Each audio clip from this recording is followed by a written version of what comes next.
नमस्कार दोस्तों। अब तक हमने नालंदा के बनने और जलने की कहानी सुनी, लेकिन क्या आप जानते हैं कि आज हम नालंदा के जिस खंडहर को देखते हैं, जहां पर्यटक फोटो खिंचवाते हैं, वो असली नालंदा का सिर्फ 10% हिस्सा है। जी हां, आपने सही सुना। पुरातत्व विभाग ASI का मानना है कि नालंदा का 90% हिस्सा आज भी जमीन के नीचे दफन है। सोचिए, जमीन के नीचे अभी भी कितने हॉस्टल, कितने क्लासरूम और शायद कितनी ही अधजली किताबें दबी हो सकती हैं। स्थानीय लोगों की कहानियों यानी फोकलोर की माने तो वहां कई ऐसी सुरंगें थीं जो मीलों दूर तक जाती थीं। कहा जाता है कि जब खिलजी ने हमला किया तो कई भिक्षु इन्हीं गुप्त सुरंगों के रास्ते खजाना लेकर भाग निकले थे। वो सुरंगें कहाँ खुलती हैं? क्या उनमें आज भी कुछ छिपा है? आज भी जब वहां खुदाई होती है तो ऐसी चीजें मिलती हैं जो विज्ञान को चौंका देती हैं। ये सिर्फ ईंटों का ढेर नहीं, ये रहस्यों का एक जाल है। नालंदा को हम सिर्फ बौद्ध धर्म और शांति की जगह मानते हैं, लेकिन इसका एक और चेहरा था जिसे इतिहास की किताबों में अक्सर छिपा दिया जाता है। नालंदा वज्रयान बौद्ध धर्म का सबसे बड़ा केंद्र था। वज्रयान यानी तंत्र मंत्र और गुप्त शक्तियों का रास्ता। यहाँ के आचार्य सिर्फ किताबें नहीं पढ़ते थे, वो सिद्धियां प्राप्त करते थे।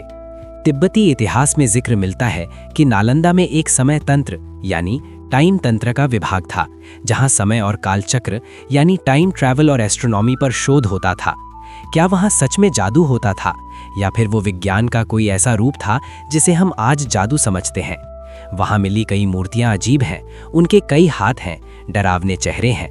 ये इशारा करता है कि नालंदा में सिर्फ शांत ध्यान नहीं, बल्कि ऊर्जाओं को नियंत्रित करने वाली तांत्रिक साधनाएं भी होती थीं। शायद यही वो गुप्त ज्ञान था जिससे खिलजी डरता था। रहस्यों की इस कड़ी में एक नाम सबसे ऊपर आता है, पद्मसंभव, जिन्हें गुरु रिनपोचे भी कहा जाता है। वो नालंदा के ही छात्र थे। किंवदंतियां कहती हैं कि उनके पास उड़ने की शक्ति थी। जब तिब्बत में बुरी शक्तियों का साया बढ़ा तो वहां के राजा ने नालंदा से मदद मांगी। पद्मसंभव नालंदा से तिब्बत गए। कहा जाता है कि उन्होंने वहां के राक्षसों यानी अज्ञानता और क्रूरता को अपनी तांत्रिक शक्तियों से हराया। आज भी तिब्बत, भूटान और नेपाल में उन्हें दूसरा बुद्ध माना जाता है। नालंदा का वो ज्ञान जिसे भारत भूल गया, वो पद्मसंभव के जरिए तिब्बत की गुफाओं में जिंदा रहा। क्या उनके पास सच में अलौकिक शक्तियां थीं, या वो हिप्नोटिज्म और मनोविज्ञान के माहिर थे? ये आज भी एक रहस्य है। एक रहस्य नालंदा की दीवारों में भी छिपा है। आज की मॉडर्न इंजीनियरिंग भी हैरान है कि उन लोगों ने उन ईंटों को कैसे जोड़ा था। वहां दाश नाम का एक खास गोंद इस्तेमाल होता था, जो बेल के फल, दाल, गुड़ और चूने से बनता था।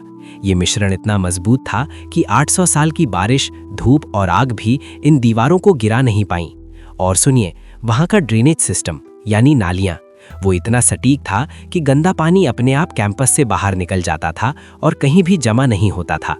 वहां अनाज रखने के लिए गोल घर बने थे, जो इस तरह डिजाइन किए गए थे कि अनाज सालों तक खराब नहीं होता था। बिना बिजली, बिना सीमेंट, बिना मशीनों के उन्होंने ये सब कैसे किया? क्या उनके पास कोई ऐसी तकनीक थी जो हमसे खो गई है? और अब सबसे बड़ा रहस्य, क्या सच में सारी 90 लाख किताबें जल गई थीं? कुछ इतिहासकार और शोधकर्ता एक अलग थ्योरी देते हैं। उनका मानना है कि रत्नोदधि लाइब्रेरी में एक तहखाना था। जब हमला हुआ तो ऊपर की किताबें तो जल गईं, लेकिन कुछ सबसे महत्वपूर्ण पांडुलिपियां यानी मैन्यूस्क्रिप्ट्स उस तहखाने में सुरक्षित रह गईं। कहा जाता है कि बाद में उन्हें नेपाल ले जाया गया। आज भी दुनिया के कई बड़े म्यूजियम्स में और तिब्बत के पुराने मठों में ऐसी संस्कृत की किताबें मिल रही हैं जिन पर लिखा है नालंदा महाविहार में लिखित।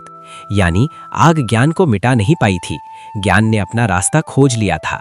शायद आज भी किसी पुरानी संदूक में, किसी पहाड़ की कंदरा में नालंदा का कोई खोया हुआ पन्ना खुलने का इंतजार कर रहा हो। दोस्तों, नालंदा सिर्फ ईंटों का ढेर नहीं, ये रहस्यों का एक महासागर है। जितना हम जानते हैं उससे कहीं ज्यादा जानना बाकी है। इस ऑडियो सीरीज के जरिए हमने कोशिश की आपको उस गौरवशाली इतिहास से जोड़ने की, लेकिन याद रखिए, असली खोज कभी खत्म नहीं होती। अगर आप कभी बिहार जाएं तो नालंदा जरूर जाइएगा। वहां की हवाओं में कान लगाकर सुनिएगा, शायद आपको भी किसी मंत्र की गूंज या किसी पन्ने के पलटने की आवाज सुनाई दे। इस सफर में हमारा साथ देने के लिए आपका बहुत बहुत धन्यवाद। मैं हूं आपका नाम, और ये थी दास्ताने नालंदा। फिर मिलेंगे किसी और इतिहास के पन्नों को पलटने के लिए। तब तक के लिए सुनते रहिए, सीखते रहिए। जय हिंद।